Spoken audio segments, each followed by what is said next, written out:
I don't even know if I know how to do a video anymore, bro. It's been been a week? I think a solid week. I don't know. Anyway, what's good, everybody? It's your boy TB, and welcome back to the channel. I know you guys missed this face. It's been, I think, 6-7 days now. I was on vacation. I had to visit family. I'm sorry for leaving you guys off the hook. I did drop a video before I left though, so I did give you guys a Lakers video, but maybe I needed to leave because the Lakers done got 2 dubs since I was gone. Now, not only have the Lakers gotten 2 dubs, but they've also looked good in the 2 dubs that they've had. Now, last night they played the Pelicans in a very close game that went to OT. We won 120-117. I know I haven't done unfiltered opinions or thoughts in the last couple games, but I kind of wanted to just watch and see, you know, how the Lakers play in a 3-4 game stretch before I do that, and of course on vacation. But thus far, they playing out their minds. Russell Westbrook is now coming off of the bench. He's playing pretty well. Last night he went 6 for 10, had 13 points. He did have 6 turnovers, but he had 9 assists and 7 boards. So, you know, you could tone down the turnovers a bit because he did lead the team. The next leader in turnovers was 2, and multiple guys had 2 turnovers. But other than that, he did pretty well. He still had a positive plus minus, so that's all you could ask for from Russ. And he seems to embracing that bench role pretty well. I'm not so sure about moving him too quick. Maybe I was too quick to jump the gun before, because I mean, after all, we did start out 0-5, which is horrendous. So I don't know if I would say it was an overreaction based on the fact that we're 0-5, but you know, you never know. We still have a full season to shake out. Lonnie Walker led the team last night with 28 points. AD had 20, Bron had 20. Troy Brown Jr., he even had 15, a smooth 15. He went 4 for 7, 6 for 6 from the free throw line, and had 10 boards. So he got us a cool double-double as a starter last night, and they were hooping. Now, Matt Ryan hit a clutch 3 to send us to overtime. If you haven't seen that, I'm gonna go ahead and put it on the screen for you now, because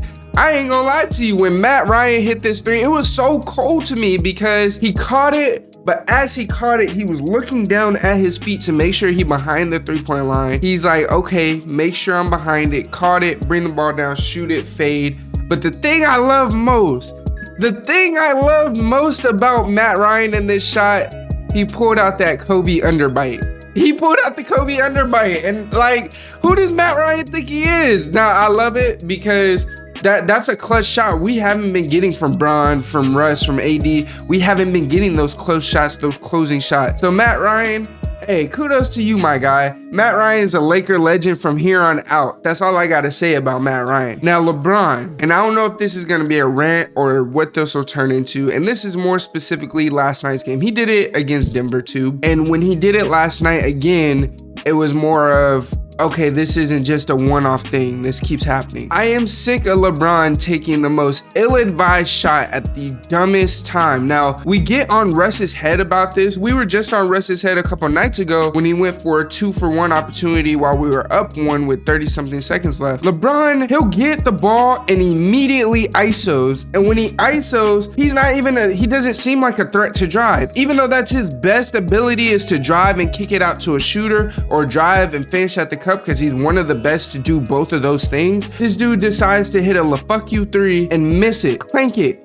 every time, and it's starting to get to a point where it's like, Bron, are you point shaving? Like, what are we doing? Like, I said it a couple of times on Twitter last night. LeBron is a terrorist, bro. He's not trying to win this game. He's not trying to win this game. If you watched that game last night, you know exactly what I'm talking about. If you watched the Nuggets game, you know what I'm talking about. Hell, if you've watched the Lakers in the last 2 years or so, you know what I'm talking about. Now, in the past, Bron kind of could get away with it because of the fact that we weren't very good, and most times they were heat checks because he was already cooking for a majority of the game. But in this case, it was situations where the rest of the team is cooking, LeBron gets the ball and he says, no, clear out. Why? Why? Our offensive sets have been working all game. Why do you want to ISO? Why are you doing that? Every play that we've done to this point has worked for us pretty much. So why are you, once you get the ball, fuck the plays? ISO now. And then when you ISO, you're not getting a high percentage shot. You're shooting 30 feet from the back like Bron. Come on, bro.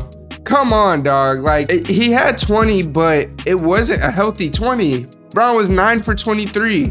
0 for 7 from 3. He had 10 boards and 8 assists, but he had a worse game than Russell Westbrook. And I'll be honest, I haven't seen anything regarding Bron. I haven't seen people been killing Bron or nothing. As I've told you guys way back when, I'm a Lakers fan before anything else. So Bron, you're gonna be held accountable, but you're lucky we won that game. And this video is essentially gonna be about Laker legend Matt fucking Ryan. Matt Ryan went 3 for 9 from 3. You could tell his shots were very, very, very, very smooth and in rhythm. If he could become a solidified shooter for this team, I don't want to say we're, you know, contenders, because that's far stretch. We're only 2-5. Where I'm not gonna be one of those Lakers fans that's overreacting. We're back, we're this, we're that, whatever. But I will say this: Darvin Ham looks like he's a pretty good coach. He was a pretty good decision with regards to coach, and it looks like he's starting to find the formula with regards to the rotations and what works for these guys. Those first couple games, they seem like experiments with rotations and certain lineups and stuff like that. It seems that he's actually starting to play guys that deserve it and earn it, because if you look at it last night, he played Matt Ryan 18 minutes. He played Wenyen Gabriel 16 minutes. Austin Reeves had 34. Russ had 25. And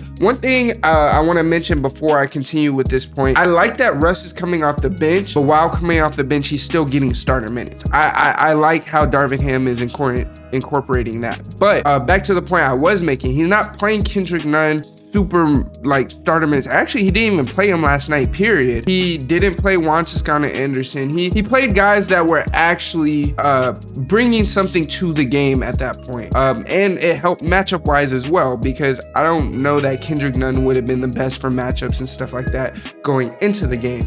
Even in the win against the Nuggets, Kendrick Nunn only got 3 minutes of playing time. So I don't know if there's a pattern there or if there's something there, because in our 2 wins, Kendrick Nunn has played all of 3 minutes.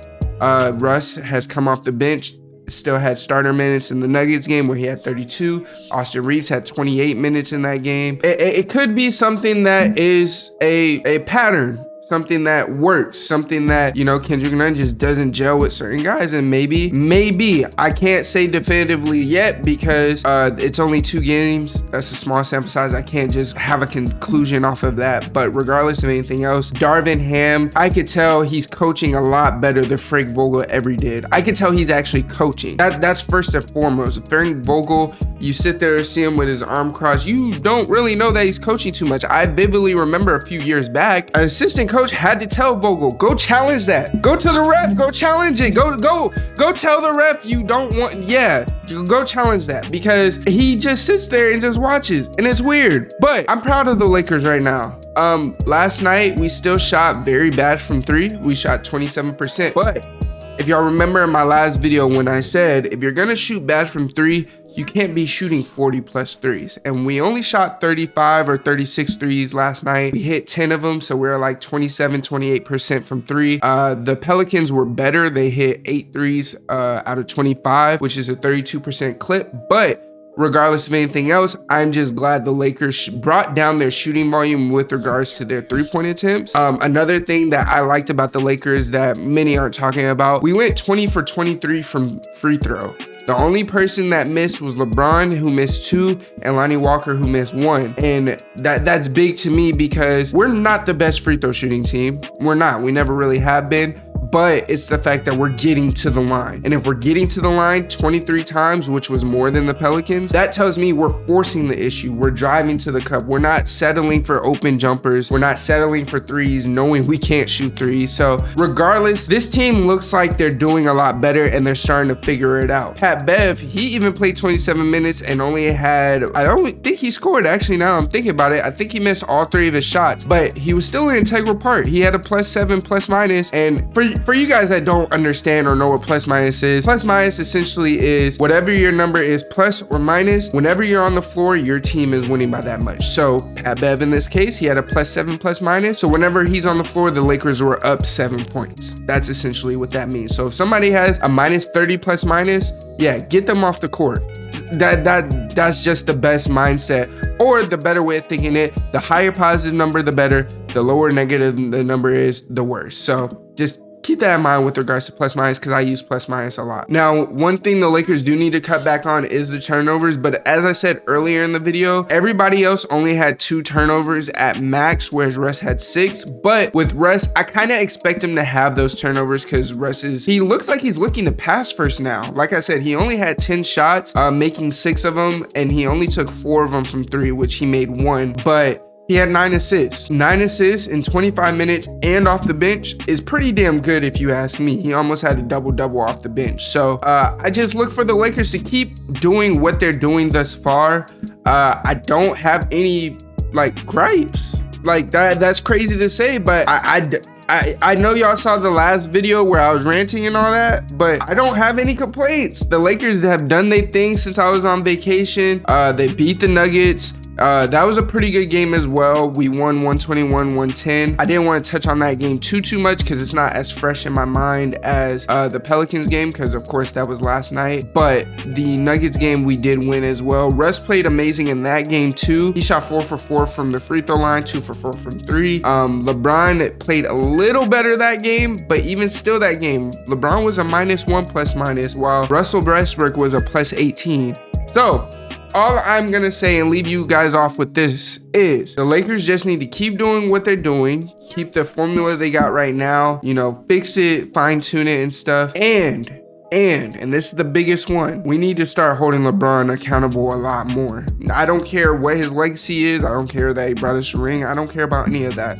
We need to hold him accountable the same way we hold Russ accountable. And I'm gonna say this, the 2 wins that we got, LeBron tried his hardest to sell us in both of those, whereas Russell Westbrook outplayed him in both of those games. So that's all I got for you guys in this video. Make sure you guys like, comment, and subscribe. If you're not new, go ahead and comment to me what you think about the Lakers in these 2 wins thus far. That's all I got for you guys in this video. Until next time, it's your boy TB with the greatest hoop stories debates on the tube, and I'm out.